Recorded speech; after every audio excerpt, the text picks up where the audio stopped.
alguno que tenga una doble cápside, pero por el momento, y te lo digo de una forma sincera, no lo recuerdo, ¿eh? Bien, ok.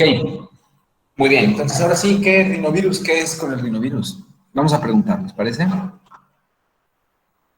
Ya saben que esas del azar es lo que les va a brindar puntitos, y si no, pues bueno.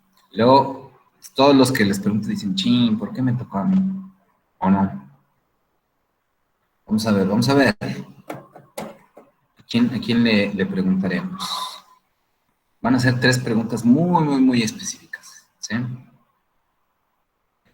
Vamos a preguntarle a Edgar Octavio Díaz Junco. ¿Cómo estás, Edgar? Edgar. Sí, buenas noches, profesor. Estaba acomodando.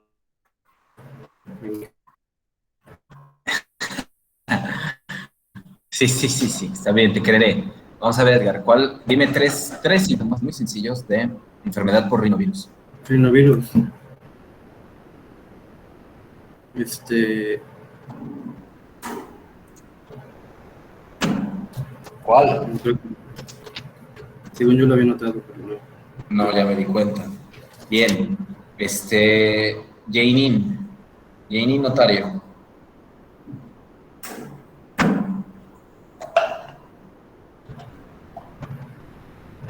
Jainin, ¿estás ahí?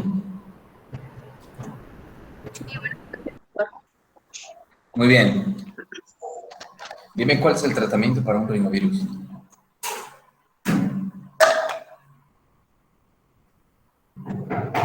El Jainin. tratamiento. Uh-huh.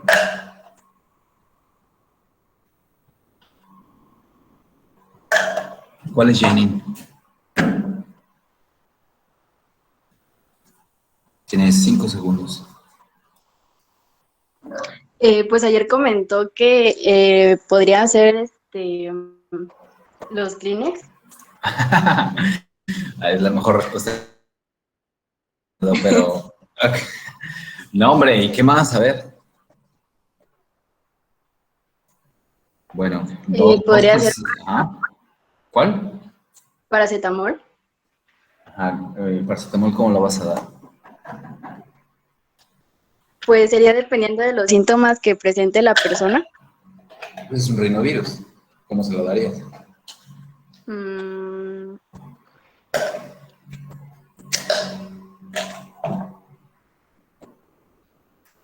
Bueno, listo, Janie. Gracias, gracias. Y última pregunta. Vamos a ver.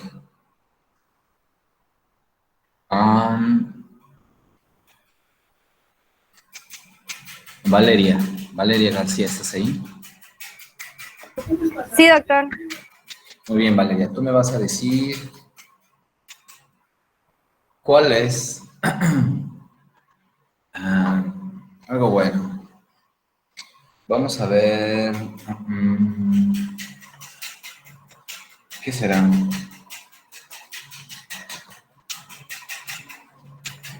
Dime 2 complicaciones provocadas por rinovirus.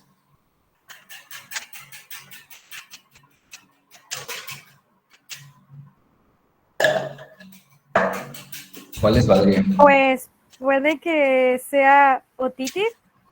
Ok, esa es una. ¿Qué otra? Rinitis.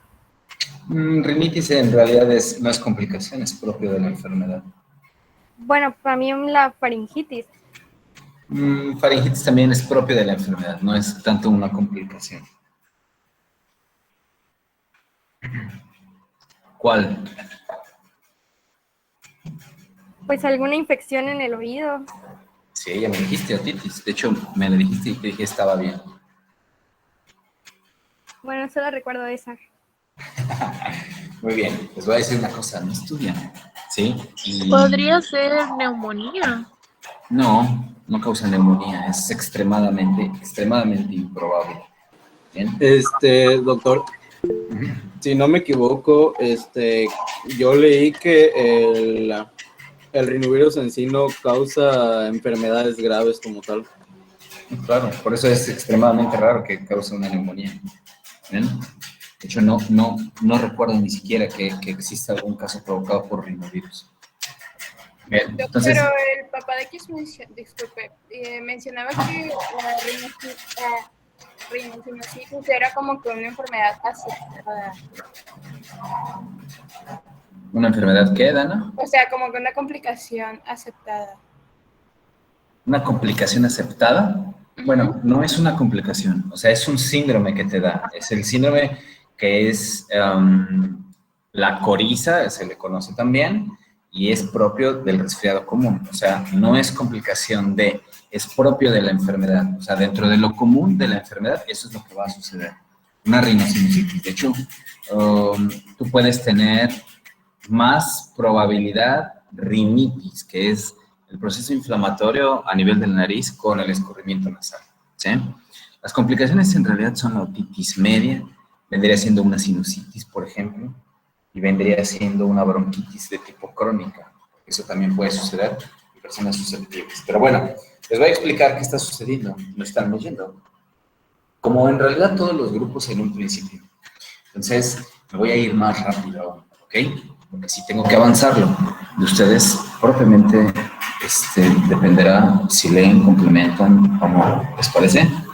Bien, cada vez que no lean, que no me contesten, me iré inclusive mucho más rápido, ¿va?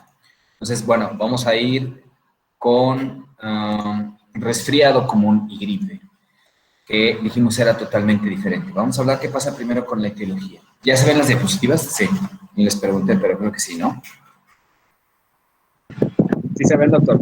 Bien, gracias. Entonces, cuando yo hablo de rinovirus, estoy hablando de uno de los virus más simples. Estoy hablando de un virus que tiene una etiología, ya lo explicábamos, hasta de 100 serotipos. Y prácticamente tienen una supervivencia como muy extremadamente rara, también en superficies inertes.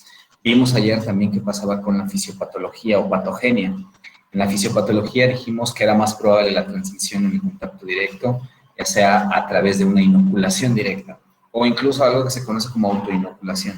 Entonces, esto es propiamente porque las personas, al momento de que se suenan la nariz o de que están estornudando y tienen secreciones en las manos, pueden llegar a tocar a alguien. Hablamos inclusive que de los comportamientos que pueden ser directos, que son menos probables en la propagación, pero que aún así se propaga, son el hablar, el toser junto a alguien, el babear, el que una persona bese a alguien. Bueno, ese tipo de actividades también la propagan, pero por lo menos la transferencia física de esas gotículas viene siendo la forma más eficiente. ¿Bien? Inoculación, dijimos directamente en la mucosa nasal. Ahora, ayer hablábamos en la definición de los padecimientos de tipo respiratorio, o haciendo la definición de los padecimientos respiratorios, precisamente que nosotros tendríamos que descartar patologías primarias en los pacientes, sobre todo que están asociados con un proceso inflamatorio y reactivo, y aparte que tenga una asociación con tos. Tos sí se llega a presentar con el rinovirus, pero tal vez en el menor de los casos, no es tan frecuente.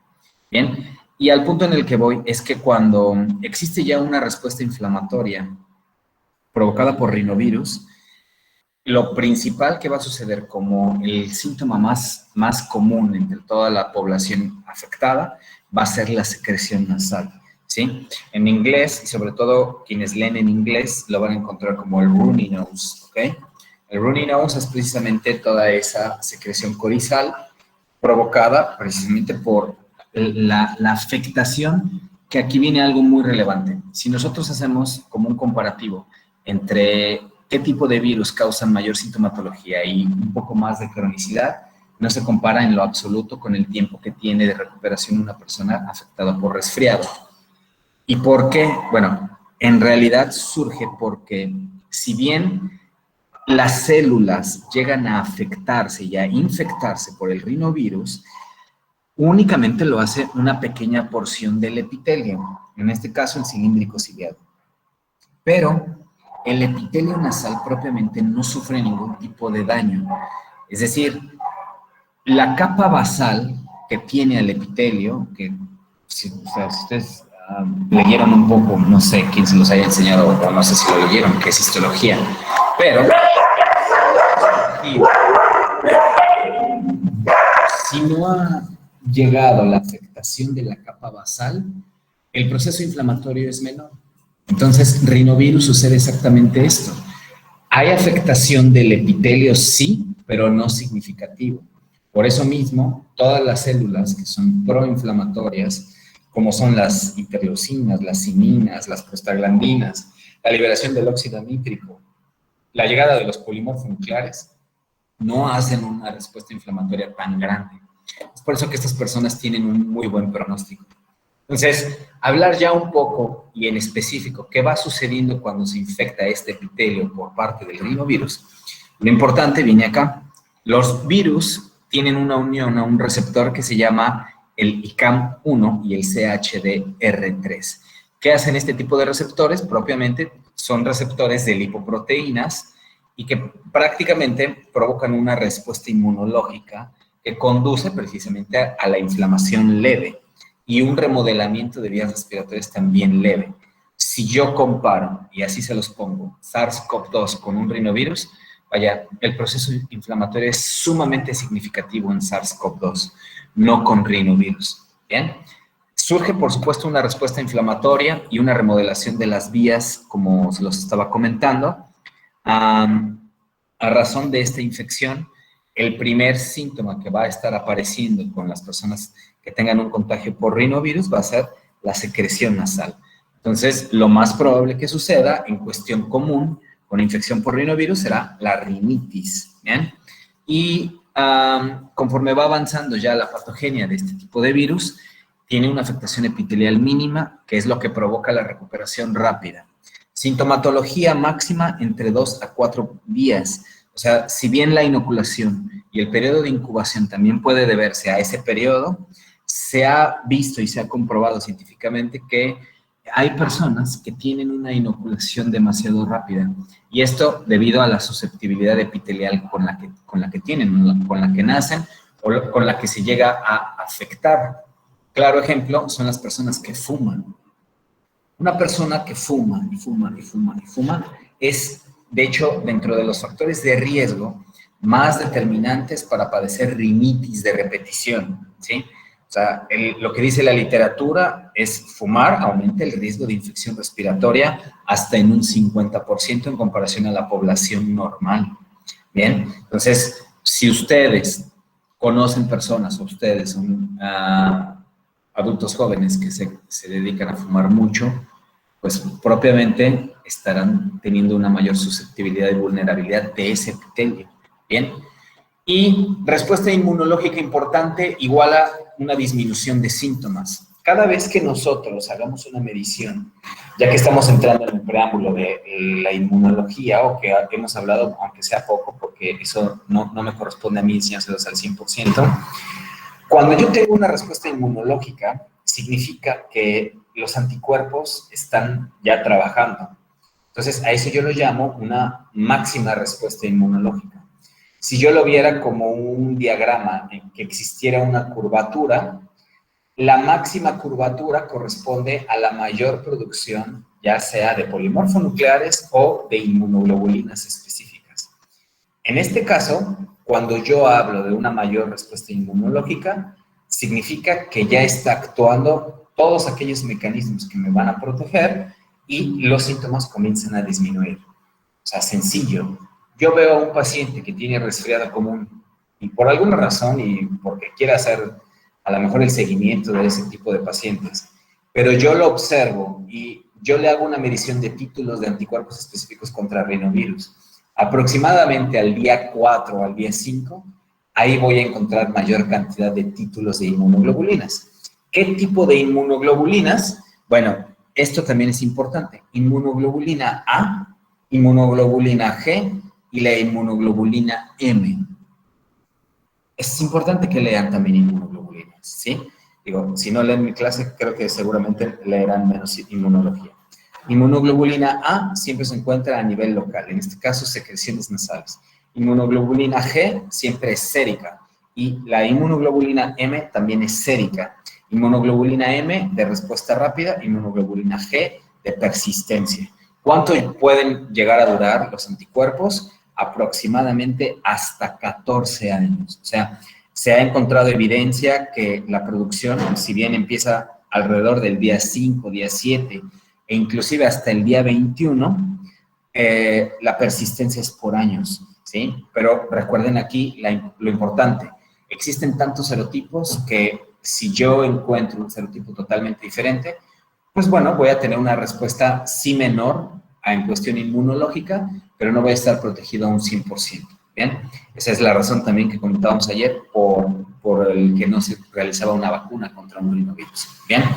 Y la producción de óxido nítrico. ¿Por qué les puse producción de óxido nítrico? Cuando el virus ya está llegando a la afectación de las células, ahí produce una respuesta inflamatoria. Ahí prácticamente liberan interleucina. ¿Qué interleucina es la que liberan? La interleucina 8.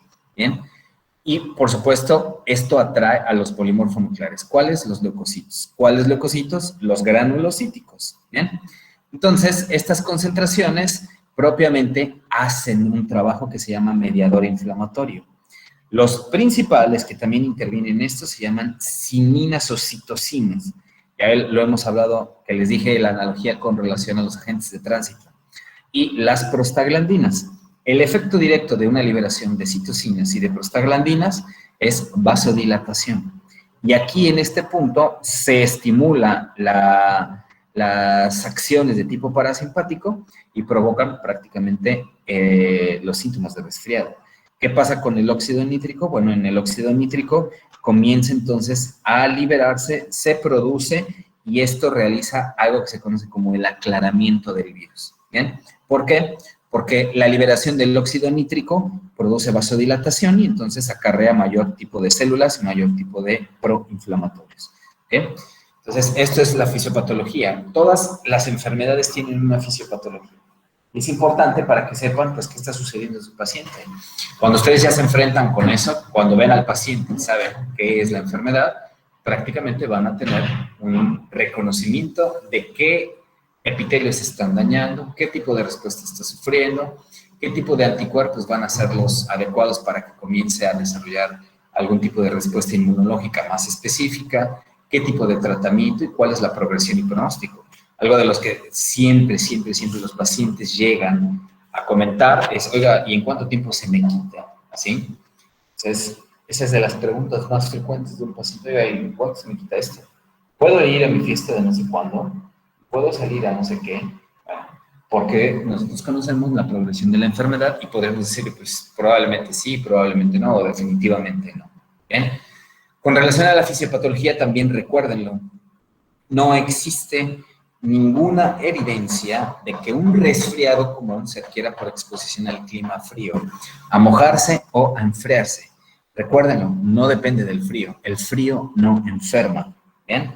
El frío únicamente causa hiperreacción o hiperreactividad bronquial. Está bien dicho de las dos formas.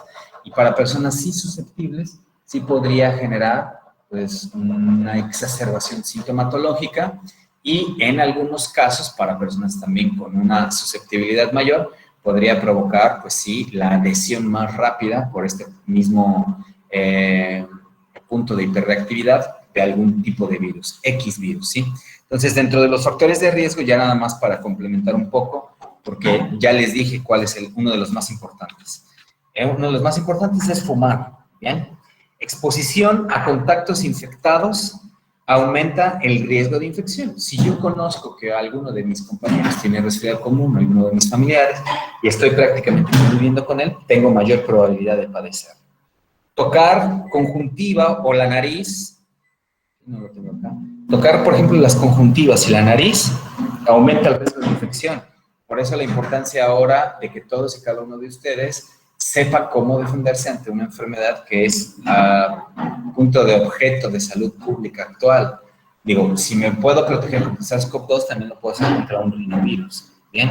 ¿Y qué otro sé que me acuerde? Cuestiones raciales, no hay tanta vulnerabilidad, es prácticamente igualitaria ante todos.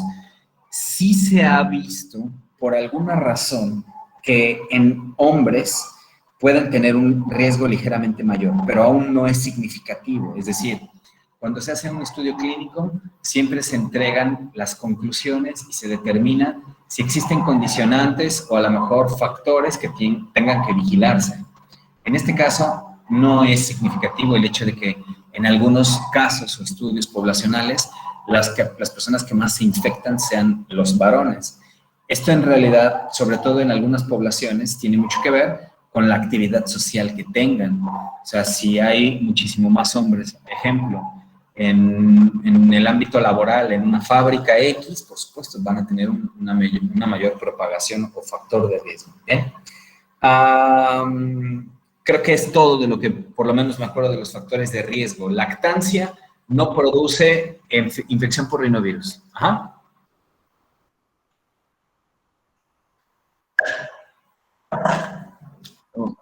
Ajá. Sí, claro, claro, claro. De hecho, la asociación de enfermedades respiratorias provocadas por un vapor, por un vaporizador, en inhalación, se produce a comparación de un cigarrillo normal, prácticamente un 1.2 mayor de riesgo, tanto de enfermedad pulmonar como de susceptibilidad por infección, por un vaporizador. O sea, eso sí sucede. ¿Qué pasa? Y es cierto que los masking, o sea, los vapes, causan hongos en los pulmones. ¿Los qué? ¿Los vaporizadores? Sí, los vapes, ajá. Es que lo vi en un TikTok. ¿Producen qué? Hongos ¿Producen en los qué, pulmones. perdón? Hongos. No producen hongo. Pulmones. O sea, acuérdense de algo, ejemplo, si yo me tomo una leche y esa leche ya, ¿qué les gusta? Estuvo afuera del refrigerador 5 días y se le ve como una natilla y como algo mohoso, y si me la tomo no significa que me voy a enfermar, ¿sí? Debe haber una susceptibilidad. Un vaporizador y cualquiera de las sustancias con las que lleve la ingesta, propiamente dicho, o la inhalación, que es el nombre correcto, de ese tipo de humos, por su propia cuenta no va a crear inoculación de un hongo. Tiene que existir un hongo, o tiene que existir una contaminación grande o una susceptibilidad grande, ¿bien? Pero no por el simple hecho de que digan, bueno, todos se van a fumar los vaporizadores y van a infectarse de hongos. No es así. Recuerden que siempre son asociaciones criadas epidemiológicas. Eso ya lo hemos hablado en algún punto de la historia natural de la enfermedad, ¿ok? ¿Bien? ¿Quedó claro? Ok, sí, doctor. Bien, no. Ahora, yo sí les recomiendo altamente, no fumen. Digo, es difícil para los que en algún momento están fumando, pero no fumen. O sea, no es algo que en algún momento vayan a decir, qué bueno que estoy fumando. Eso creo que en lo absoluto lo he escuchado de alguna persona. Las personas que ya tienen mucho tiempo fumando, vaya, les cuesta mucho trabajo dejarlo. Eso también pasa. No fumen, no es como tan sano, ¿bien? Bueno, vamos a hablar de epidemiología. Recuerden lo que hablar de epidemiología, hablaremos con relación a cómo se está presentando en cuestión poblacional este tipo de padecimientos, X padecimiento.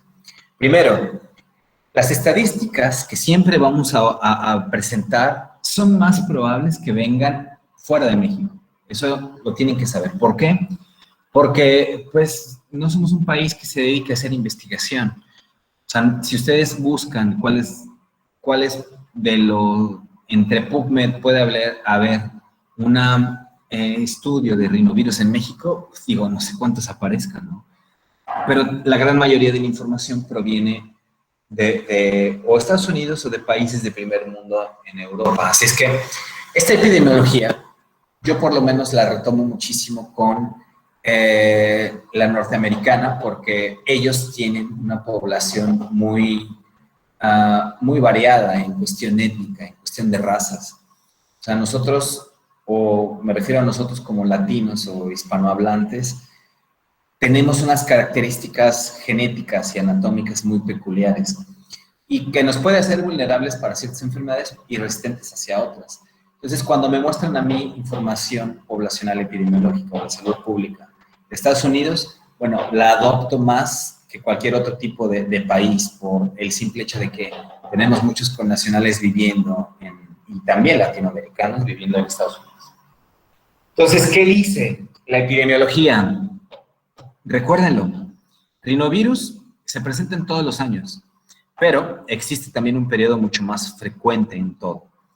¿Cuál es ese periodo? Prácticamente de septiembre a abril. Estamos hablando de septiembre, octubre, noviembre, diciembre, enero, febrero, marzo y abril. Estamos hablando de 8 meses. O sea, es mucho. Prácticamente 4 de los meses del año no tiene una alta incidencia la enfermedad. Ahorita ya estamos en septiembre, ¿no? Entonces, climáticamente las condiciones favorecen en cuestión de temperatura a una supervivencia mayor, en cuestión de inóculos y en transmisibilidad.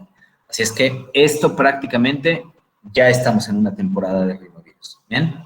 Edades extremas son los que llegan a tener mayor incidencia de la enfermedad.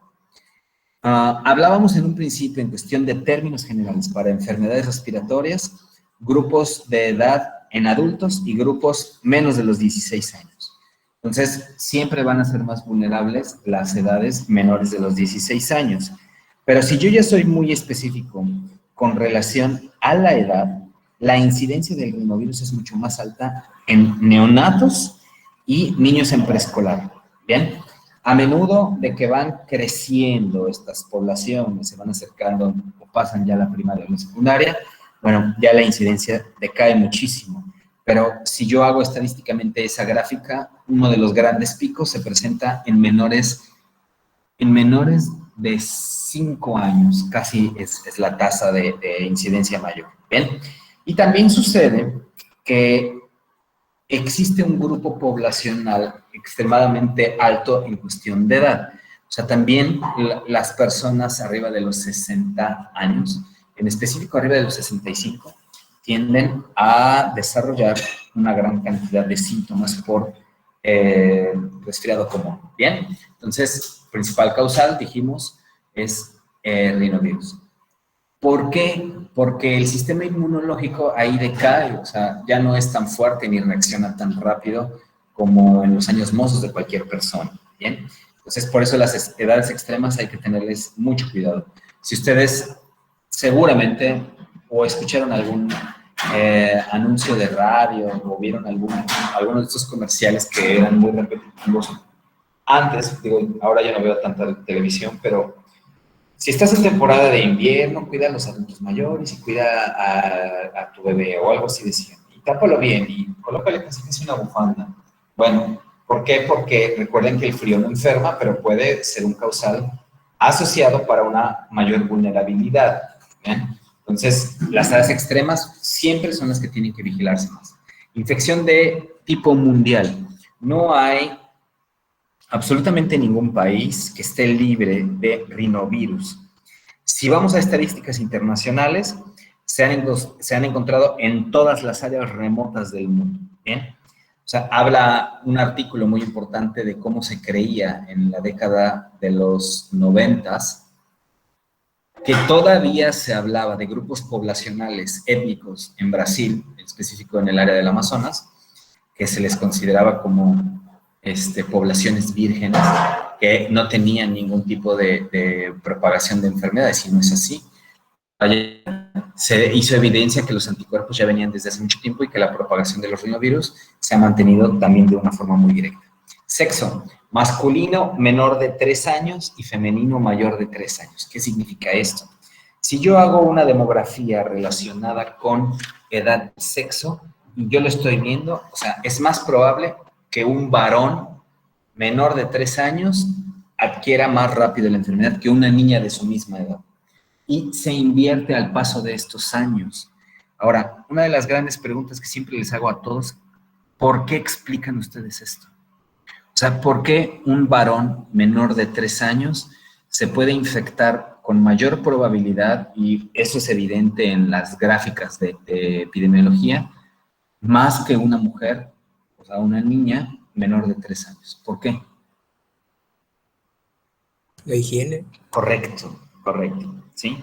O sea, una realidad es que los varones, o por lo menos nosotros, o yo por lo menos me acuerdo cuando estaba, digo, no es que tenga todo totalmente vívido en mi mente, pero yo recuerdo muchísimo que nosotros, los hombres, cuando juegas con niños, pues, no sé, te vuelves como un caníbal, ¿no? O sea, te vuelves en realidad te transformas como en un troglodita. Agarras la tierra y la avientas y prácticamente puedes meterle la boca a un vaso de un compañero sin ni siquiera preguntar. Las actividades que se llevan a cabo son muchísimo más, por así decirlas, de riesgo higiénico en hombres menores de edad que las niñas. Y las niñas desde un principio están siendo muy cuidadas. Bueno, yo por lo menos lo he podido apreciar. Yo por lo menos lo he visto mucho en cuestión de las pequeñitas. Casi siempre las madres comienzan a inculcarles desde más temprano que a los hombres, lavarse las manos, el tener higiene en términos generales, ¿sí? Permítame tantito.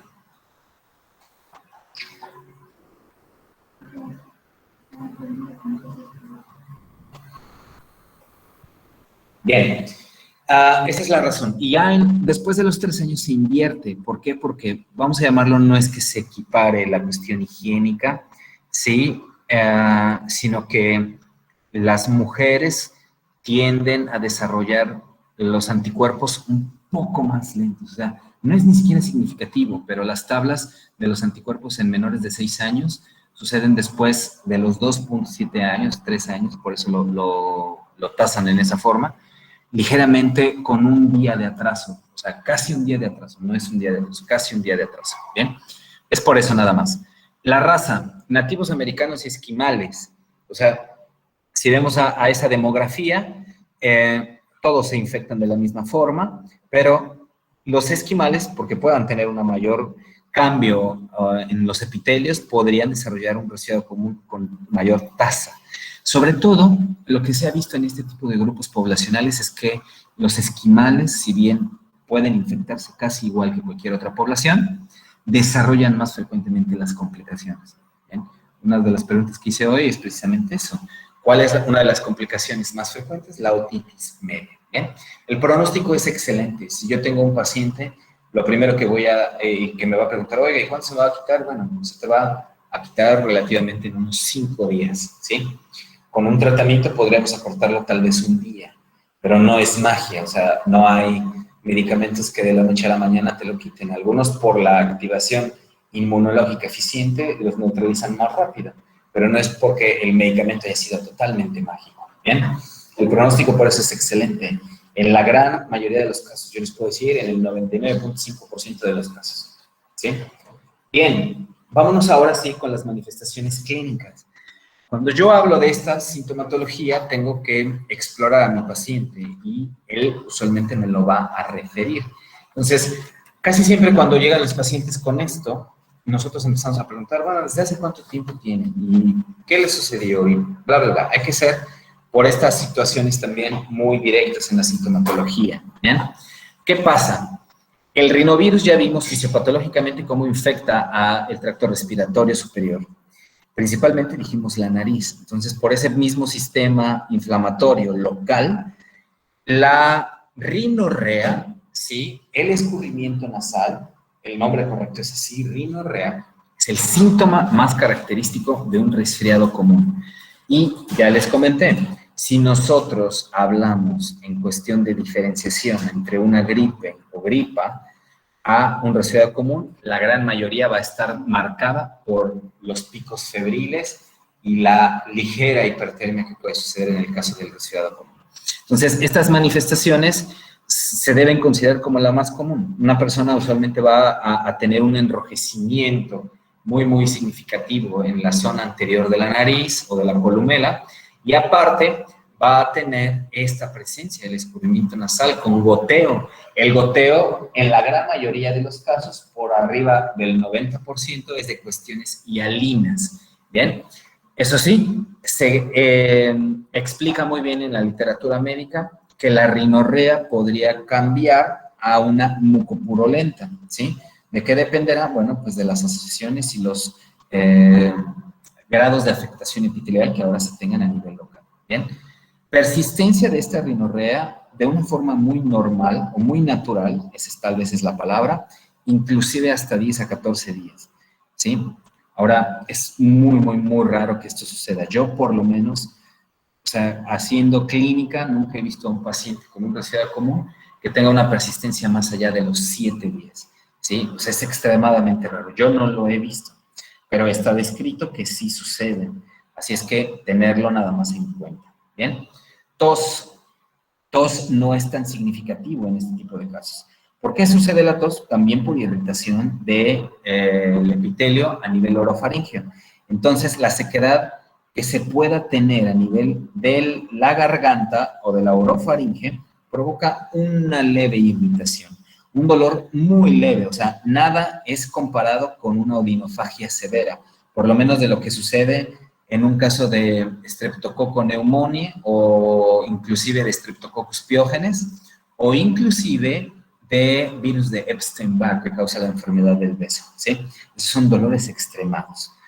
¿Qué otra cosa puede suceder? También cefalea, ¿sí? Entonces, es muy, dentro de la clínica que se describe, el dolor de cabeza en realidad es muy leve, nada persistente y que cede de una forma muy fácil con analgésicos o antiinflamatorios no esteroideos. ¿Bien? Hipertermia leve. Si yo hago por eso el conteo de la temperatura en este tipo de pacientes, ¿qué grupo poblacional? Es pregunta para ustedes. ¿Qué grupo poblacional dijimos que son los más probables que se van a infectar? ¿Los hombres? Los niños. Ah, Ok, los niños. Grupo poblacional, no grupo niños, menores casi de 3 años, ¿no? Ese es mi grupo con mayor tasa de incidencia. Y también adultos mayores, pero si comparamos esas dos poblaciones es más significativo en los menores de 3 años. Entonces, cuando yo hago la medición de la temperatura, prácticamente los pequeñitos menores de 3 años pueden tener una hipertermia mayor a la fiebre. Así que sí pueden llegar a unos 38 grados, ¿sí? Pero es muy poco común. Bien, ya después de esas edades se vienen manifestando temperaturas por abajo de los 38 grados. 37, 37,5. Vaya, son hipertermias y febrículas en realidad. ¿Bien? Pero quien sí tiene mayor probabilidad de desarrollar una fiebre con un rinovirus son grupos de menos de 3 años. Ahora, todo virus siempre debe tratar de vigilarse lo que más se pueda, a pesar de que sea un virus simple. En este caso, cualquiera de ellos genera una susceptibilidad hacia una infección bacteriana de tipo secundario. No es tan común. Por ejemplo, yo les puedo decir que el sincitial respiratorio tiene más probabilidad de una infección bacteriana secundaria. SARS-CoV-2 tiene mayor probabilidad de una infección bacteriana secundaria. Pero hay que tenerlo en cuenta. Bien, ahora, dentro de estas también manifestaciones clínicas y que yo lo puedo explorar en mi paciente, va a existir una odinofagia leve, o sea, no es nada significativo. Les permite comer, les permite deglutir para los pequeñitos que a lo mejor están amamantándose, les permite también tener ese tipo de alimentación sin ningún problema. Ageusia y anosmia, ¿qué es eso? Que no puede oler cosas y tener el sabor de cosas. ¿Cuál es cuál? La anosmia es que no puede oler cosas. Ajá. Y la ageusia, Ageusia, sí. que no tiene el sabor de las cosas.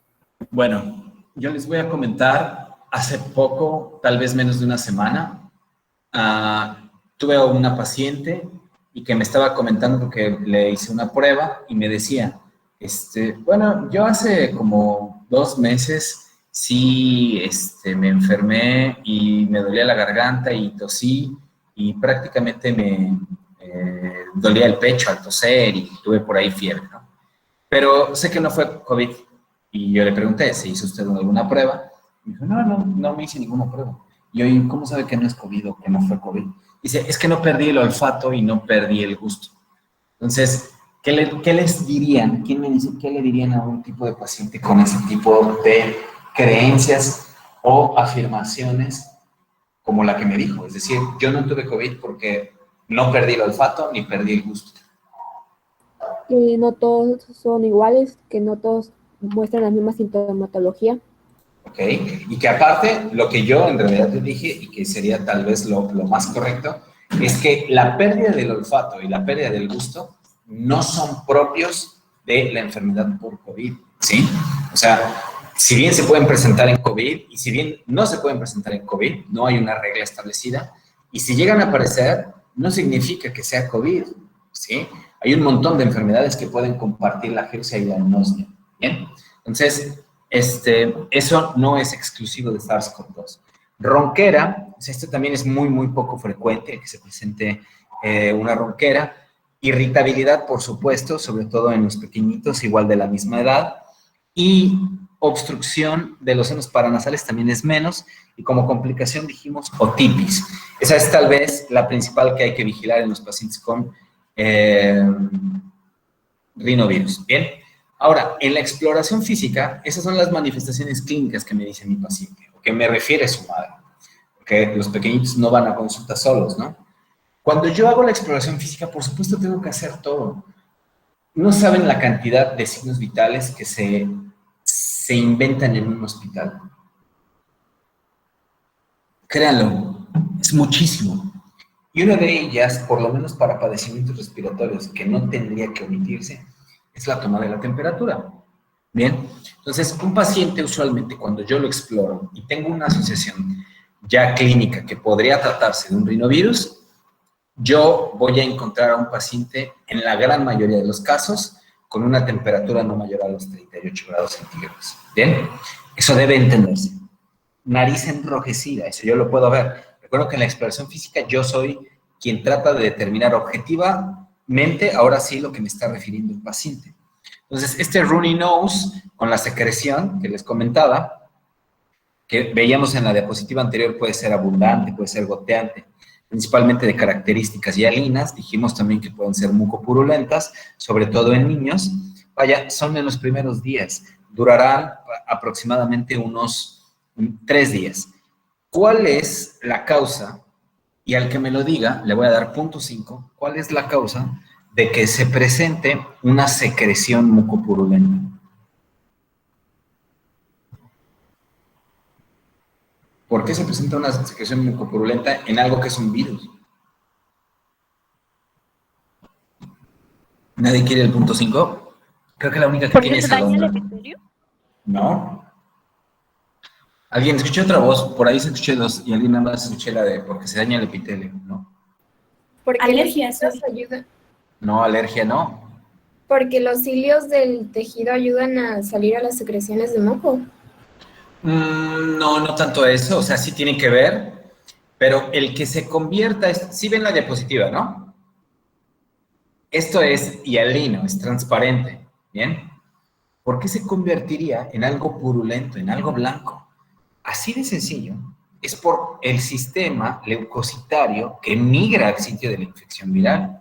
O sea, llega una gran cantidad de glóbulos blancos, que son los polimorfonucleares, y estos comienzan a tratar de neutralizar la replicación viral.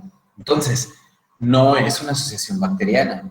Un virus que acarrea un proceso inflamatorio mayor también puede presentar esas características blanquecinas. Eso es la forma en la que se transforma esa secreción a purulenta o mucopurulenta. ¿Bien? Entonces, puede existir una secreción abundante. Si yo meto un rinoscopio o un cono, precisamente para la exploración, voy a ver exactamente lo que ustedes aquí observan. ¿Bien? La faringe suele ser muy normal. Recuerden que es poco probable que se presente una asociación de faringitis. ¿Sí?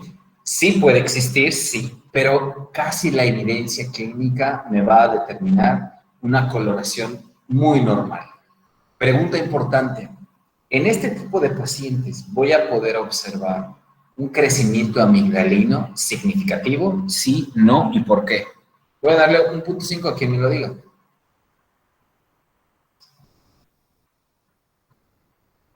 ¿Nadie? Yo, No, nada más. Es decir, o sea, la primera pregunta es, ¿puede o cómo se observa esas amígdalas en los pacientes cuando yo lo exploro, si se trata de un rinovirus? Y en realidad, vaya, la causal de la odinofagia no es el crecimiento amigdalino. O sea, ¿cómo es que se da ese desarrollo?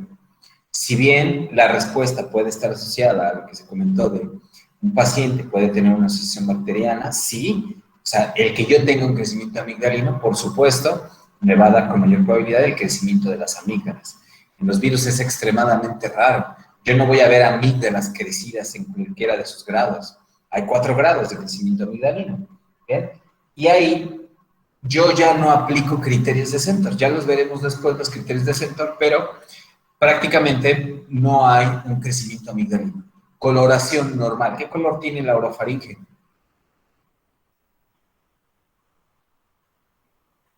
¿Ustedes en algún momento han explorado faringe? ¿Cuál es la coloración normal de la faringe? Anaranjado. No, no es anaranjado. Se describe más como un color asalmonado, ¿bien? O sea, es entre rosa y rojizo, ¿sí? Pero no es hiperémico, ¿bien? Entonces, si yo observo una garganta total, déjenme ver si tengo una acá. Ahorita regresaré.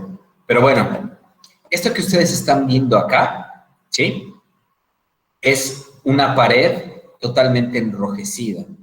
Y este color que se observa acá, que es del paladar blando, y las paredes de la orofaringe, vendrían siendo las normales. Pero esta coloración ya rojiza, y la úvula y la pared posterior ya están con un enrojecimiento significativo.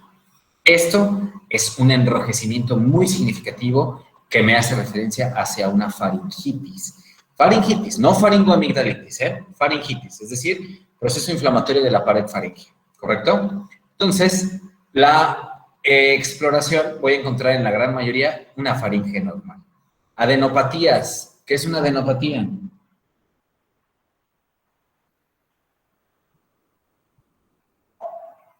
¿Qué es un... No. ¿Qué es una adenopatía? Inflamación de los ganglios. Más que nada es la inflamación de los ganglios, ¿no? Correcto, inflamación de los ganglios. Entonces, los ganglios no se van a inflamar, ni siquiera en los pequeñitos, que es muy fácil palparlos con ellos. O sea, un rinovirus no causa adenopatías. Complicaciones, ya dijimos cuáles eran. La principal, otitis media, la segunda, sinusitis. Son las que más podrían tratarse. ¿Bien? Ahora bien, ¿cómo vamos a hacer o cómo vamos a llegar a un diagnóstico particular de este virus? ¿Cómo voy a poder decirle a mi paciente, usted tiene un rinovirus o usted tiene, ¿qué tengo, doctor? ¿Me voy a morir? No, usted tiene un resfriado común. Oiga, ¿eso es gripe? No, no es gripe, ¿sí? Usted tiene un resfriado común que es más leve que la gripe, ¿bien? Entonces, recuerdan que hablábamos de pruebas específicas y pruebas sensibles.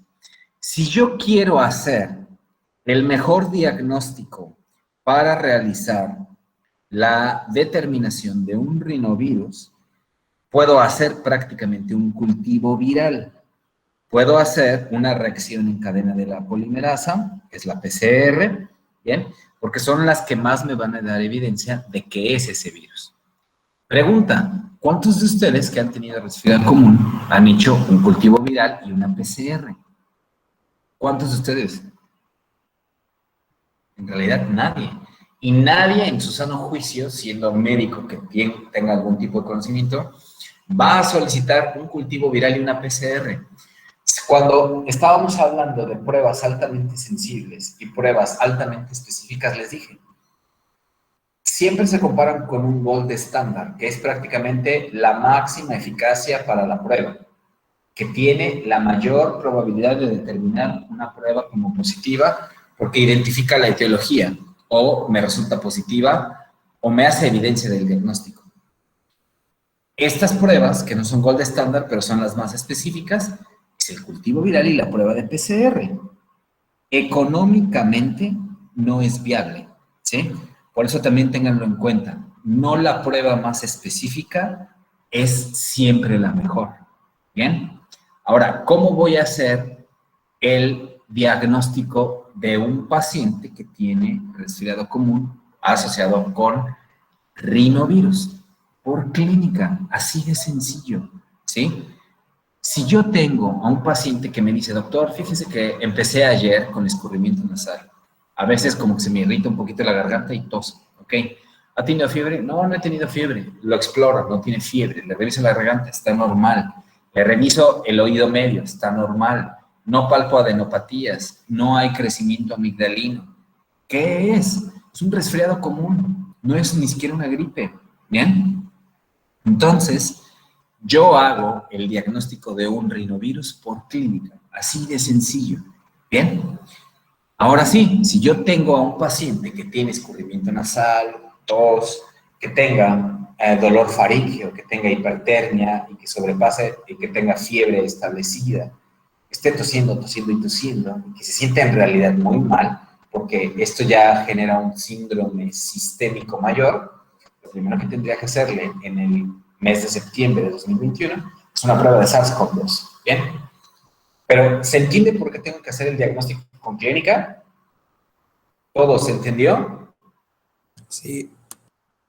¿Cuánto dijimos de probabilidad que existe que yo me encuentre a un rinovirus en cuestión de la sintomatología del paciente? 90%. Prácticamente de resfriado común es un 90%, ¿eh?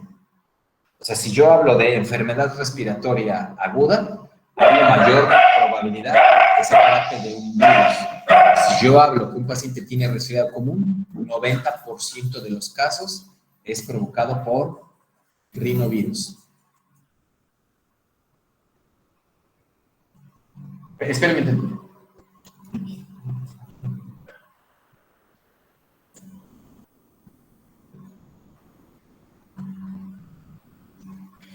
Entonces, clínicas, ¿sí? No vamos a solicitar PCR, no vamos a solicitar absolutamente nada. Ahora, tratamiento. Yo preguntaba hace rato también, ¿qué tipo de tratamiento le vamos a dar? Clinics, sí, está bien, ¿no? Vamos a darle sus clinics si tiene un sistema inmunológico que no comprometa absolutamente a nada de complicaciones, y podríamos estar ofreciéndole a mi paciente, pues, el que nada más vigile la sintomatología, y yo por lo menos le recomendaría hidratación, hidratación, hidratación. Cuando yo tengo una hidratación en cualquier padecimiento respiratorio agudo, yo repongo lo que está perdiendo mi paciente por la rinorrea. A eso se llaman pérdidas insensibles.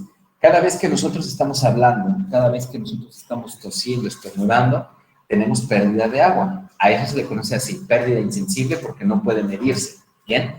Entonces, cuando yo hago una reposición hidroelectrolítica en pérdidas insensibles, mi paciente disminuye la secreción de forma significativa, ¿bien? Ahora, tratamiento sintomático, es decir, mi paciente tiene escurrimiento nasal, bueno, vamos a darle entonces algo para el escurrimiento nasal. Mi paciente tiene un poco de tos, bueno, habrá que valorar si en realidad amerita un tratamiento antitusivo, porque muchos de los tratamientos que erróneamente piensan todos los pacientes y muchos médicos es que la tos se tiene que quitar de la forma más rápida posible. Y no es así. La tos está diseñada, o digo, no es que, casi que se me refiere como si fuera un software, ¿no? Pero no, la tos está diseñada con nosotros para que nos brinde también protección. A razón de que yo esté tosiendo, voy a también a mejorar el movimiento ciliar de mi epitelio. Y eso va a ayudar a mover las secreciones que tengan inóculos de virus, ¿sí? Entonces, uno de los grandes errores que se cometen por la mayoría o un montón de médicos es que, tiene tos, sí, ahí le van las pastillas antitusivas. No, hombre, hay indicaciones. Los antitusivos tienen que utilizarse preferentemente en aquellas personas donde la tos ya tenga exacerbación y donde no les permita realizar actividades de una cotidianidad, es decir, sus actividades diarias. Se mueve un poco, va en el camión, tiene que ir a la escuela, no lo sé. Eso ya estoy tosiendo y es extremadamente difícil el poder hacer mis actividades porque tengo muchísima tos. Bueno, vamos a darle un antitusivo. Tengo una desaturación, vamos a darle un antitusivo, ¿sí? Siempre y cuando también haya explorado a mi paciente, ¿bien? Entonces, los tratamientos más fáciles que pueden venir aquí son tratamientos con antiinflamatorios no esteroideos. Así es que todos esta terapia farmacológica, que son analgésicos, descongestionantes, antihistamínicos, antitusivos, prácticamente forman el pilar del tratamiento. ¿Bien? viene una de las grandes reglas con relación a el tratamiento o en las consideraciones de los diagnósticos. Bien, cuando yo tengo a un paciente que tenga 4 años, y menos de 4 años más bien, y que yo esté sospechando de que se trate de un rinovirus, no existe ningún tipo de beneficio significativo en esta población para cualquiera de los tratamientos. Y en muchas de las ocasiones tiene más efectos adversos que los de beneficio, ¿sí? Principalmente los que están dirigidos para controlar tos y resfriado. ¿Por qué? Porque se utilizan hasta cierto punto algunos antihistamínicos potentes y algunos derivados de sustancias que en algún momento son neuroestimulantes. Por eso, a los menores de 4 años, ejemplos, ustedes dicen, ay, bueno, vamos a darle el antifludes, que es paracetamol con fenilefrina, con clorfenamina y con amantadina. No, eso vamos a dárselo si tiene gripe, ¿sí? Si tiene un resfriado común, listo, vamos a vigilarlo. Y si a lo mejor crece un poco la temperatura, vamos a evitar que no genere fiebre. Lo controlamos con medios físicos, le damos a lo mejor un poco de paracetamol y listo, ¿sí? Pero está totalmente prohibido en menores de 4 años dar tratamientos que son de una actividad muy fuerte, y con esto me refiero al control de los síntomas, como si sucediera en otro grupo poblacional. Bien, ahí está el Rosel, el antifludez, el Gavirol, está clorfenamina compuesta, vaya, tiene cantidad de medicamentos de venta libre que no deberían ser de venta libre, ¿sí? Pero que a final de cuentas mucha gente los utiliza para el control de un resfriado común, ¿bien? Y no antibióticos, ningún antibiótico va a funcionar con un virus, ninguno, ¿bien? O sea, van a funcionar aquellos tratamientos que van dirigidos para los síntomas, ¿bien? Pregunta importante, ¿existe alguna forma de prevención para que yo no me enferme de resfriado común o de cualquier tipo de virus? Ven que ahora, así, métete un poco de vitamina C. ¿Eso sirve, no sirve? ¿Qué sucede con eso? La vitamina C no se ha demostrado que sirva, pero para prevenir podría ser el lavado de las manos. Correcto. Entonces, algo muy importante acaban de mencionar. No existe absolutamente ninguna evidencia que la suplementación con vitamina C haya logrado prevención o tratamiento de los resfriados. Todos aquellos estudios que tienen ensayos controlados no genera un beneficio terapéutico ni siquiera significativo. ¿Bien? Es decir, si en el dado de los casos llegara a funcionar, porque sí se ha hecho ese tipo de experimentación, la vitamina C tendría que darse a una dosis totalmente alta. ¿Bien? ¿Por qué? Porque sí, un estudio de la revisión Cochrane hizo evidencia que disminuyó a una sobredosis de vitamina C el acortamiento de la duración de la enfermedad. ¿Ven? Fue lo único. Así es que no existe evidencia de que si yo tengo un resfriado común, me tomo vitamina C y la panacea. No, no es eso, ¿sí? No surge ningún tipo de método preventivo si mi mamá me está dando mis pastillas efervescentes de vitamina C. No surge, no genera ningún tipo de protección a ningún tipo de paciente. ¿Bien? De hecho, la dosis que se manejó para una sobredosis de la vitamina C en cuestión de reducción del tiempo de la sintomatología fue de 1000 miligramos de vitamina C, asociados con 10 miligramos de zinc. O sea, ni siquiera solo, ¿bien? Entonces, no, y se los digo ¿por qué? Porque muchos médicos les encanta recetar vitaminas. Vaya, yo les puedo decir que soy prácticamente como enemigo de las vitaminas, porque si tú comes bien, vas a tener un buen aporte nutricional, no vas a requerir ningún tipo de suplemento. O sea, siempre, y créanlo, van a tener un montón de pacientes que, oiga, ¿y ahora qué vitaminas me tomo? No necesitas vitaminas, necesitas comer bien y punto. ¿Bien? Te van a salir hasta más baratas. Ahora, la otra vez estaba viendo los precios de un Centrum. Dije, qué bueno que no lo consumo, ¿no? Pero los Centrum cuestan arriba de 250 pesos. Con 250 pesos se pueden comprar un montón de frutas y verduras en una semana y más, ¿sí? Entonces, no receten cosas que no tienen una evidencia clínica o un sustento para que el paciente lo compre y se vea beneficiado. No sé si les comenté a ustedes. ¿Algo iban a comentar, perdón? ¿No? Bien. Yo tengo una amiga, porque ahora yo ya tiene mucho tiempo que no la veo, a eso me refería, pero es una gran amiga, ella es anestesióloga y fue mi compañera de guardias en el internado, se llama Angélica Mitzi, ¿no? Y Mitzi, en el primer año, cuando presentó su ENAR, no quedó, así es que se dedicó a entrar a una farmacia del ahorro a dar consulta médica. El chiste es que, como nos llevábamos muy bien, yo la visitaba y le decía, ¿qué onda, Mitzi? ¿Cómo estás, no? Y me decía, ven, pásale, y no tenía clientes ni nada, ¿no? Y había momentos en que les llegaba un montón.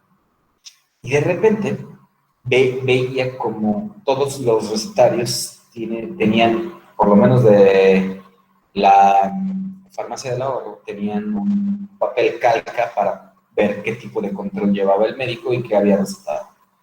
Y de repente empezaba a ver, y un montón de sus recetas tenían vitamina C. Le dije, ¿para qué das vitamina C? Y le digo, pues si no hay evidencia de que te mejore nada, ¿no? Y dice, pues es que si yo receto vitamina C y el paciente como ni siquiera le entregaban de forma directa la receta, tenían como un buzoncito que iba directamente a la farmacia. Y yo me acuerdo que pasaban sus pacientes y ella me decía, yo les decía, oye, ¿pero qué les das? Porque, ¿qué les recetas? Y el truco era que les pasaban la receta a la farmacia, pues con tal de que se metieran precisamente a comprar a la farmacia, ¿sí? Entonces le dije, oye, pues ¿cuál es el beneficio entonces de que de que tú tengas, o la farmacia tenga un médico? Y me dice, pues el beneficio en realidad es que me compren a mí, y si les receto vitamina C es porque a mí me genera un bono por X productos comprados en X cantidad de tiempo. Y digo, no manches, estás haciendo que todos gasten en vitamina C y no lo necesitan. O sea, ustedes no sean así.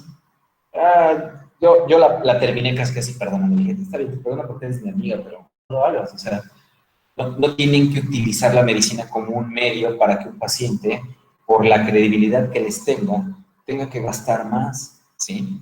O sea, hay personas que sí necesitan suplementación de vitamina C, pero no todos. Así es que si yo tomo vitamina C, no me previene ningún tipo de infección. O sea, ustedes ya pueden desmentir ese mito, ¿bien? Entonces, dudas o preguntas que tengan con relación a rinovirus, ¿quedó claro? Chicos. Sí. Por lo menos respondan, ¿no? Pónganle el micrófono al perro o algo así, porque se necesitan escuchar. Bien, vámonos al siguiente, adenovirus. ¿Qué pasa entonces con un adenovirus? Un adenovirus, estamos hablando de que también tiene comunes denominadores para poder asociar hacia un tipo de cuestión sindromática. Permítanme un minuto, ¿eh? Un minuto.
Bien, listo chicos, ahora sí. Si yo hablo de rinovirus, ¿con qué lo tengo que asociar? Con el agente causal que con mayor probabilidad va a darnos resfriado común. Si yo hablo del segundo agente con mayor probabilidad que va a causar resfriado común, es adenovirus, ¿sí? O sea, viene un paciente conmigo a mi consultorio, tiene todo lo que acabamos de explicar, ¿sí? resfriado común, o sea, hago esa asociación, no es gripa, es resfriado común. Si no es rinovirus, es adenovirus. Así de simple, ¿bien? ¿Que pueden existir algunos otros que den resfriado común? Sí, pero son menos probables. ¿Cuál es la ventaja? No necesito hacer una prueba diagnóstica y se tratan exactamente igual. ¿Ven? Ahora, aparte de ser la segunda causa de resfriado común, también este virus, por su complejidad y por su replicación, va a producir algo que se llama citolisis. ¿Ven? Entonces, esta citolisis habla de una descomposición celular con un proceso inflamatorio asociado. Entonces, este tipo de virus también está totalmente asociado como el virus que tiene o es la principal causa de faringoconjuntivitis. ¿Quién me dice que está inflamado en una faringoconjuntivitis? La faringe, la conjuntiva. ¿Qué conjuntiva? Conjuntiva, estamos hablando entonces de los ojos, ¿no? Entonces, si yo observo a un paciente que tenga un proceso inflamatorio a nivel de la orofaringe y a nivel de la conjuntiva, la principal causa es adenovirus. ¿Está totalmente claro? ¿Sí o no? Sí, doctor. Por ahí escucho por ahí un micro, si lo pueden cerrar, porfa, nada más, ¿sí? Entonces, este virus causa una citolisis y esa citolisis, dijimos, causa un proceso inflamatorio un poco mayor. Este virus es extremadamente resistente, ¿bien? También se llama, o se describe en la literatura, sobre todo en el Red Book, como omnipresente, es decir, que está en poblaciones humanas de todo el mundo y que tiene, a comparación del rinovirus, una sobrevida de periodos por fuera de las células del huésped muchísimo mayor. Bien, esto también hablamos de muchos virus en cuestión de serotipos. Recuerden, hablábamos por lo menos para el rinovirus de por lo menos 100. En este caso, hablamos de por lo menos 52 serotipos. Bien, y cada uno de ellos va a tener una transmisión específica y hay unos que ya tienen inclusive una asociación sindromática. Bien, ya veremos cuáles son ellos. Se transmite, ya para adelantarme un poco, por inoculación directa hacia la conjuntiva, pero como también es causante, y ya lo veremos un poco más adelante, de procesos diarreicos, también puede transmitirse vía fecal oral, gotitas de flush y exposición inclusive a sangre o tejidos infectados. ¿Qué otro tipo de sintomatología puede causar el adenovirus? Faringitis, amigdalitis, otitis media y gastroenteritis. Entonces, ¿quién me dice? Principal causa de resfriado común. Rinovirus. Rinovirus. Eso ya tienen que conocerlo y ya no se les va a olvidar nunca. Segunda causa, o sea, estamos hablando de la primera causa en el 90% de los casos. No sé en qué porcentaje corresponde exactamente el adenovirus, pero estoy totalmente seguro que será tal vez como menos del 5%, tal vez un 3 o un 4%. Segunda causa, dijimos entonces, de resfriado común, adenovirus. Principal causa de faringoconjuntivitis, adenovirus, ¿correcto? Ya vamos entonces haciendo la asociación.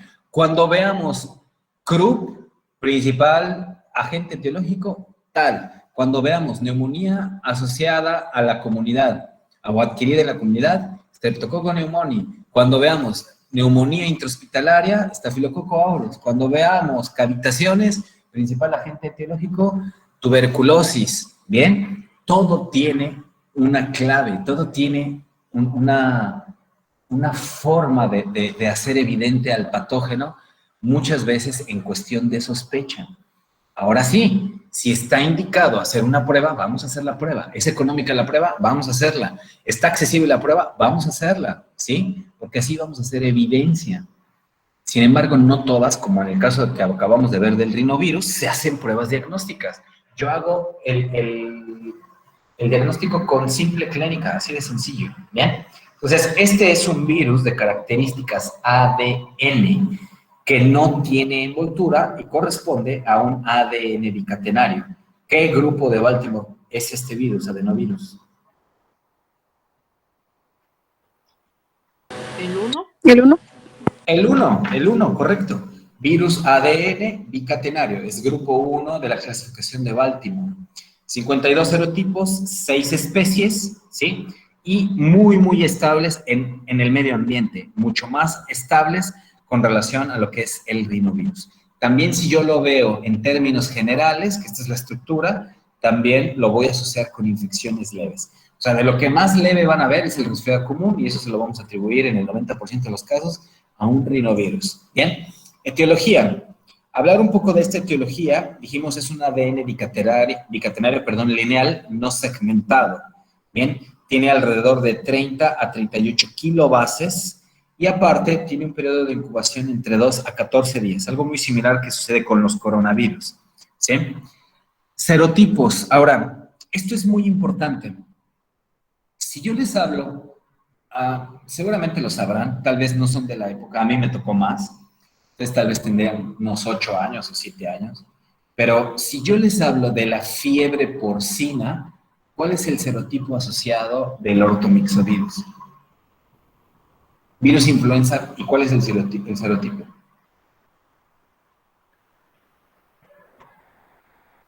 La famosísima pandemia del año 2009, ¿cuál fue? H1N1. Muy bien, o sea, eso es un serotipo, H1N1, que tiene nemaglutinina y neuraminidasa. Eso ya lo veremos en los ortomixovirus. Pero hablar de serotipos también van involucrados hacia un síndrome específico. Entonces, si de todos estos 50 y tantos serotipos que estaba hablando, yo los separo, se ha visto también en la evidencia o en el genoma vírico que se asocian a ciertos síndromes en específico. ¿Bien?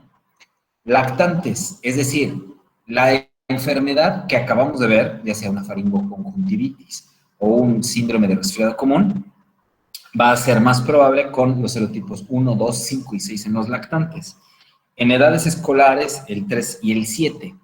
Si yo hablo que el adenovirus está causando una sintomatología gastrointestinal, el 40 y el 41. ¿Sí?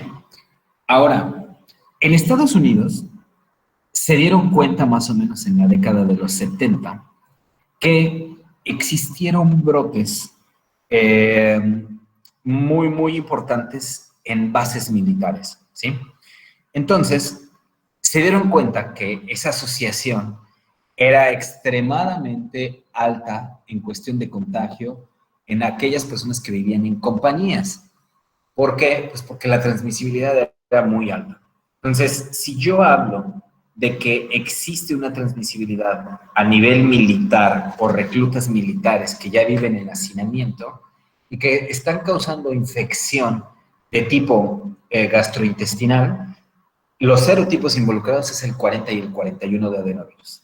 Perdón, militar 3, 4 y 7. Gastrointestinal 40 y 41. Y sí existe un serotipo asociado con una variante que me va a dar una enfermedad mucho más sistémica. Y esa es el serotipo número 14.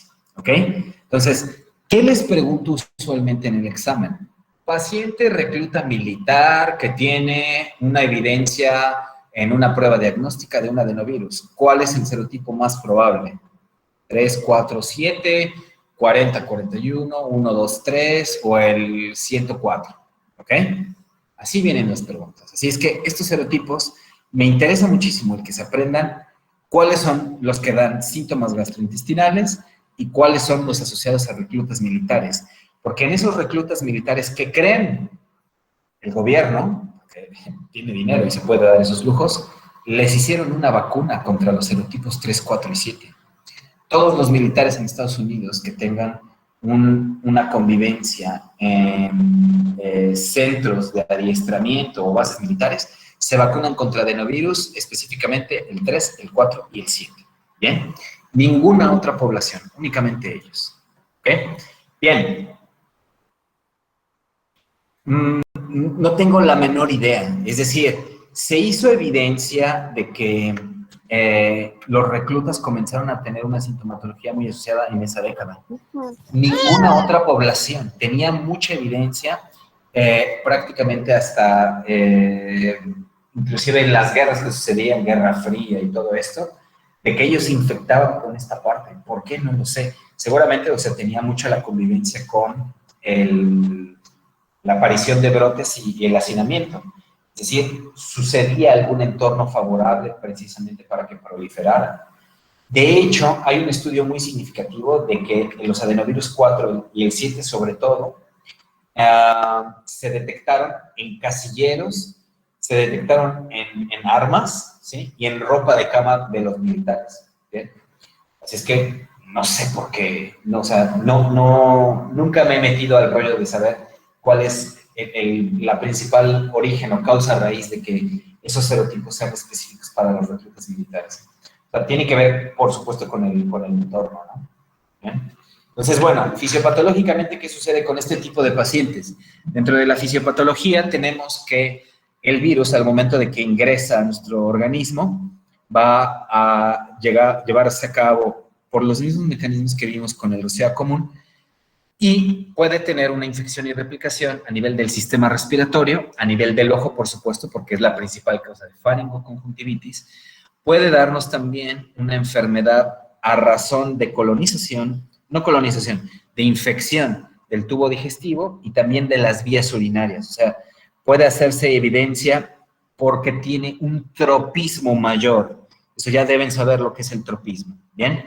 Ahora, hay algo importante que no mencioné dentro de las generalidades y creo que no lo anoté y ahora valdría mucho la pena anotarlo. Después tal vez lo anotaré. Pero los adenovirus son el principal vector para las vacunas, sobre todo aquellas que están dirigidas no únicamente con SARS-CoV-2 y también tengo una gran asociación de terapia génica. Es decir, que a través de que yo introduzca en una población o en un paciente un adenovirus, ese adenovirus puede ser transformado de forma eficiente y aparte puede llevar a cabo una información genética o puede acarrear una información genética para que se empiece a crear inmunidad. ¿Cuál es la vacuna en este momento? ¿Cuáles son las vacunas en este momento en México que utilizan un adenovirus para inocular, ya sea la espiga o el core de el SARS-CoV-2? ¿Qué me dicen? AstraZeneca. AstraZeneca y en México, si quieren, para que no nos vayamos tan lejos. Johnson. No, Johnson utiliza la espiga, algo que se llama la spike. Hay una que están poniendo, que de hecho no la están poniendo acá, la están poniendo mucho en el centro del país y norte. Moderna. ¿La Pfizer? No, Moderna y Sputnik. Pfizer utilizan RNA mensajero. Sputnik. Sputnik, ¿ok? Sputnik y lo que es AstraZeneca utilizan un adenovirus como vector. ¿Sí se entiende esa palabra, que es un adenovirus como vector? ¿Alguien que no lo entienda? Creo que No, todos lo entienden. ¿Quién no lo entiende? Perdónenme, porque no tengo... Yo. A ver, espérenme. Jesús. Jesús. Ok, vamos a explicarlo, porque seguro Jesús es el único valiente que dice que no le entiende. Entonces, cuando yo hablo de un vector, estoy hablando de un transporte, ¿sí? Imagínate que tú tienes un vehículo, un automóvil, pero a ese automóvil tú le quitas los asientos e incluso si quieres le quitas el motor. Prácticamente te quedas con la carrocería. Te quedas con las llantas, te quedas con toda la carrocería externa y te quedas con los cristales. Pero de repente, a ese vehículo decides que te gusta un Jetta, quieres ponerle ahora los asientos de un BMW, ¿sí? Y aparte, le pones nada más los asientos, sino le pones los asientos y el motor de un BMW. Entonces, tú ya tienes ahí un auto tuneado o modificado, como lo quieras ver. Ese vehículo es tu adenovirus. Le estás quitando información que lleva el adenovirus y le estás metiendo la información de otro virus. A eso se le llama vectorización. ¿Ok? El que tú utilices como transporte otro virus para inocular una información genética.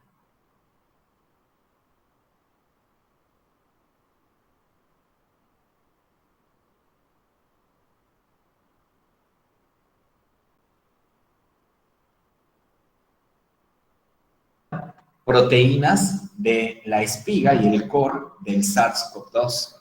Entonces, si alguien se ha vacunado con AstraZeneca, en realidad está recibiendo dos informaciones genéticas de dos virus diferentes, ¿sí? No creo que aquí exista alguien con Sputnik, ¿bien?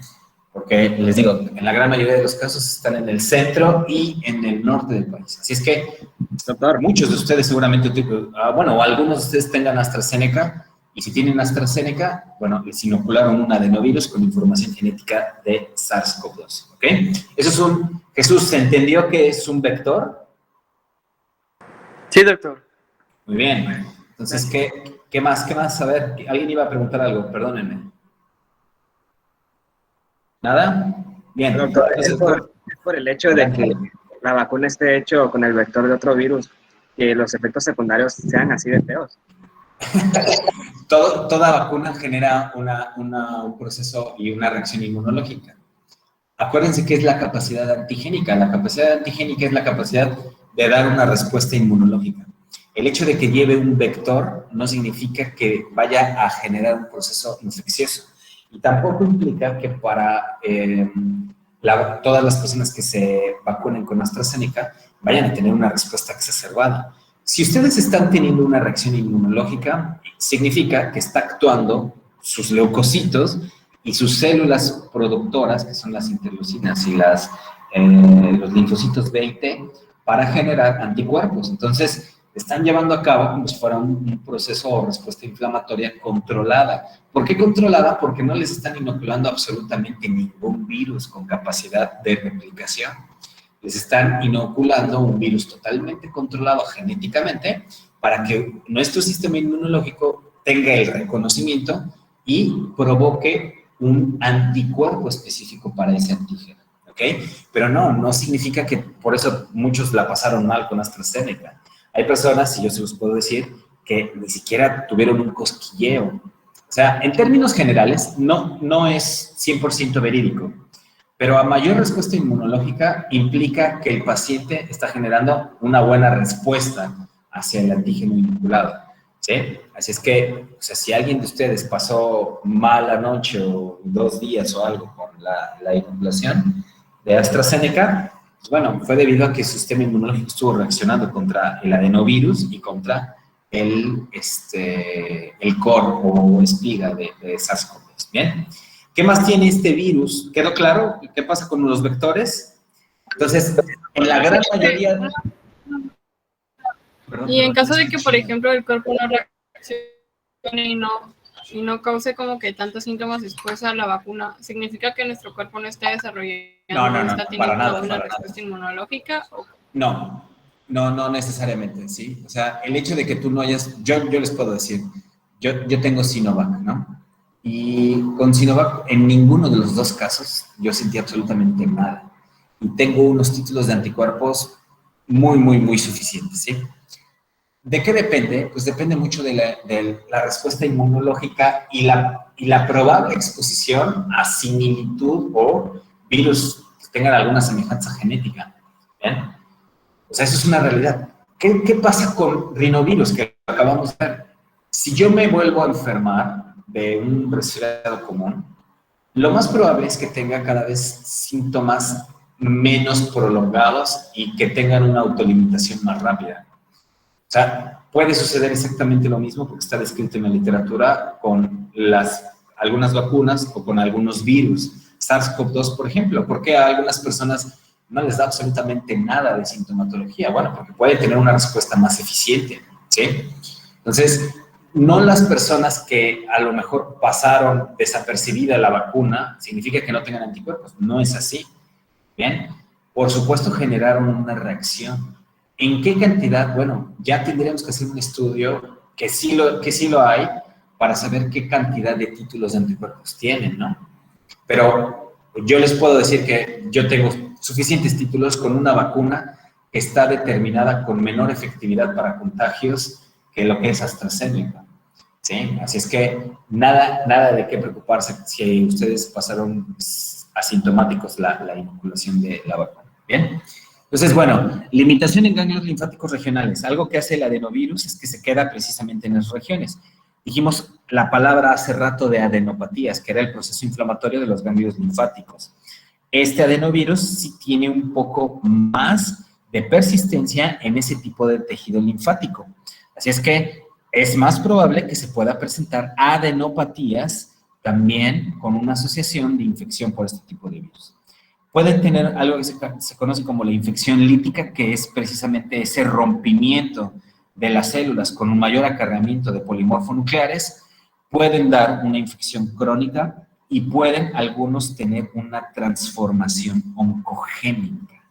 Ahora, una de las grandes preguntas, si yo hablo con relación a que un virus puede transformarse en un oncogen, ¿qué estoy hablando? ¿Qué significa eso? ¿Que puede crear una neoplasia? O sea, ¿puede Es ser correcto. inductor del cáncer? Ah, sí. Es correcto, puede generar un proceso de modificación en el tejido que tenga, ya ahora sí, la intervención en la historia natural de la enfermedad de un cáncer. ¿Bien? Entonces, si yo hablo de si yo hablo de la fisiopatología que pueda estar asociada a un oncogen, ¿cuál es ese tipo de transformación oncogenética o oncogénesis que llega a suceder con el ADN, o el adenovirus, más bien dicho? ¿Cuál es ese tipo de cáncer? Porque aquí viene algo importante. Esto no ha sido totalmente evidenciado, por lo menos en población humana, pero sí en población, sobre todo de ciertos mamíferos.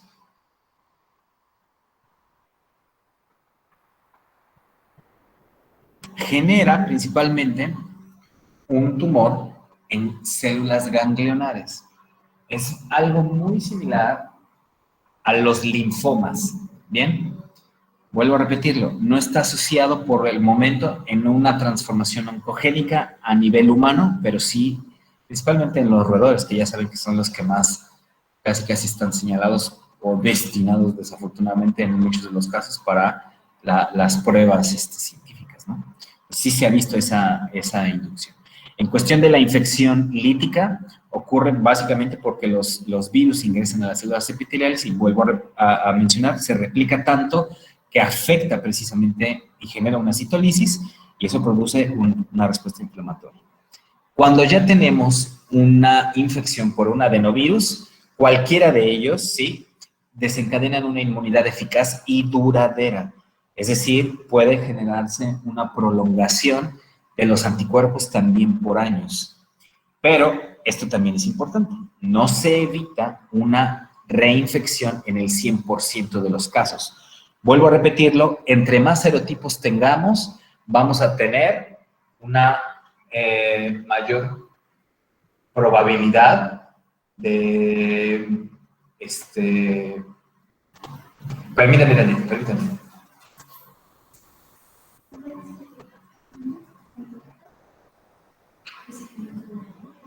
Bien, entonces, entre más serotipos, mayor probabilidad también de que en algún momento nos encontremos cualquiera de ellos, y por ende, bueno, vamos a tener una memoria genética de reconocimiento genético hacia ciertas proteínas, pero no a un 100%, ¿bien?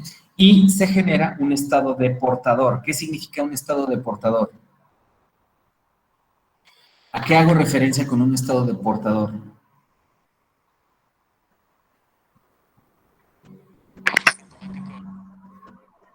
Correcto, pero por mucho tiempo, ¿eh? O sea, este estado de portador puede llegar a ser muy prolongado.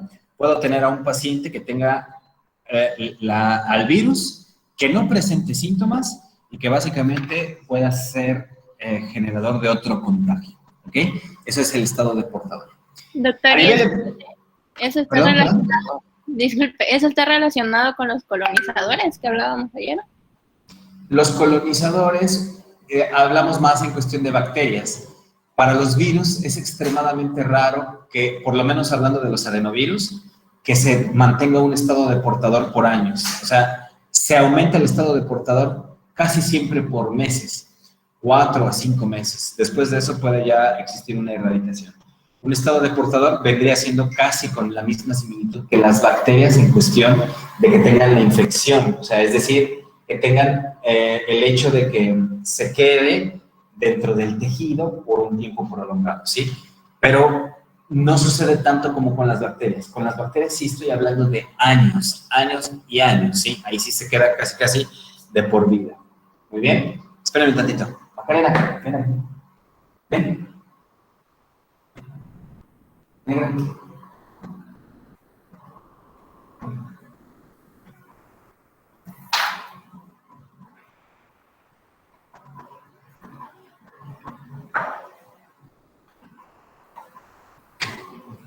Listo. Epidemiología. Vamos a tratar de llegar a lo que más se pueda con esto, ya que me atrasé un poco, ¿sí? Entonces, epidemiología, chicos. Hablando también de qué grupo poblacional vamos a tener con mayor frecuencia infectada, estamos hablando igual de lactantes y niños. En la gran mayoría de los virus se van a dar cuenta que las poblaciones infantiles son los más vulnerables, ¿bien? Entonces, lactantes, ¿hasta qué edad puedo hablar de que es un lactante o se trata de un lactante? ¿Un año? Un año, muy bien. Y de ahí podremos mencionarles preferentemente preescolares, ¿no? Eso es la clasificación en cuestión pediátrica. Entonces, sí existe una asociación muy grande en estos, recuérdenlo, a razón de los reclutas militares, podríamos hablar de algunos serotipos, ¿sí? Pero recuerden, ya existen vacunas específicamente contra el serotipo 4 y contra el serotipo 7 para que los reclutas militares, bueno, padezcan menos este tipo de enfermedad. ¿Cómo se transmite? Se transmite de forma directa. Al hablar de forma directa, recuerden lo que es la autoinoculación de gotitas de fluch o de gotitas o gotículas infecciosas. Eso es la transmisión directa. Y los aerosoles prácticamente que se pueden propagar por una diseminación aérea, ¿bien? Por fómites. ¿Qué es un fómite? Objetos inanimados. Muy bien. Y vía fecal oral y aparte piscinas y toallas. De hecho, una de las cosas que vamos a tener como sospecha es que uno de nuestros pacientes pudo haber tenido una asociación de meterse a una alberca en forma reciente en un periodo de entre 2 a 14 días, ¿sí? O sea, nosotros podemos ser muy buenos. Yo tuve apenas un chiquitín que me pidieron hacer una prueba de SARS-CoV-2 porque no se les hacen las faringeas. Y una de las cosas que me comentaba la mamá, porque yo le dije, mire, no quisiera hacérselas, le hice orofaringe y resultó negativo el pequeñito, ¿no? Pero ella, dentro de los antecedentes, al momento de preguntarle, me dijo, es que está yendo desde la semana pasada a clases de natación. Entonces, seguramente fue un adenovirus y se lo expliqué también a la mamá. Bien. Es ubicuo en todo el mundo. Está presente también en todas las estaciones. No hay algo totalmente característico. Y no tiene una predilección en cuestión de raza o sexo.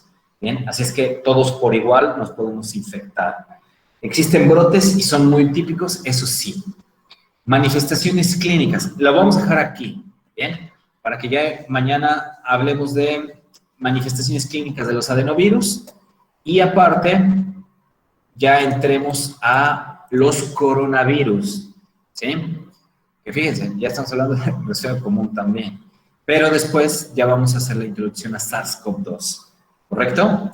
Vamos bien, chicos, déjenme ver cuánto me toma SARS-CoV-2. Bueno, mañana vamos a terminar y el jueves vamos a iniciar SARS-CoV-2, ¿correcto?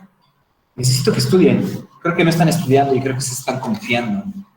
Si es que no lo hagan, no por lo menos en mi clase, porque, digo, el tiempo después nos dirá si ustedes tuvieron razón en confiarse o no, o si de alguna forma van a repetir. Es muy desafortunado repetir una materia. Si alguien ya ha tenido la desdicha de presentar un recurso, pues bueno, se están atrasando y atrasando y atrasando, ¿no? No es como tan padre, digo, no es que sea absoluto que signifique que son malos estudiantes, no pasa eso, pero en cuestión de tiempo, todavía si estuviéramos en una universidad que tiene una alta cantidad de docentes para dar la misma materia y que se estuvieran abriendo de forma muy prolongada en cualquier tipo de semestre o cuatrimestre o incluso intersemestral, diríamos, pues bueno, inmediatamente se van a poder recuperar, pero no es así. Estamos hablando de una materia que se va a dar hasta el otro año. Entonces, chicos, necesito que lean, ¿bien? Dudas o preguntas, por lo menos específico de lo que acabamos de ver con relación a rinovirus y adenovirus. ¿Algo que no haya quedado claro? ¿Nada? ¿Vamos bien? Sí, bien, chicos. Sí, Entonces, doctor. Sí, doctor. mañana Está entendido ahorita. vamos bien. Me estoy yendo muy lento, a pesar de que me quería ir rápido. Esta es la ventaja de tener las clases con los dos grupos. Si no tuviera, y créanme, por eso a veces pido muchas disculpas anticipadas, pero si no tuviéramos la posibilidad de vernos de forma diaria los dos grupos, ahorita ya hubiera terminado hasta SARS, bueno, un poco antes de SARS-CoV-2 por lo menos, sí. O sea, me iría demasiado rápido y no es tan bueno, no nos daría mucho tiempo de aclarar tantas dudas. Así es que quiero ser un poco más paciente con esos temas. Así es que ustedes también tienen que cooperar y por eso quiero que estudien. ¿Bien? Entonces nos vemos mañana, chicos. Mañana tengo que viajar, aún así llegaré a tiempo para la clase. Así es que nos vemos a las 7. Ya por cualquier cosa, ya sea con Juan o con Dana, les avisaría, pero espero que no sea así. Pásenla bonito y estudien. Cuídense mucho. Que les vaya bien. Gracias, doctor. Bye. Hasta mañana, que les vaya bien. Bye. Buenas noches a todos. Adiós, que descansen. Bye. Descansen, bye.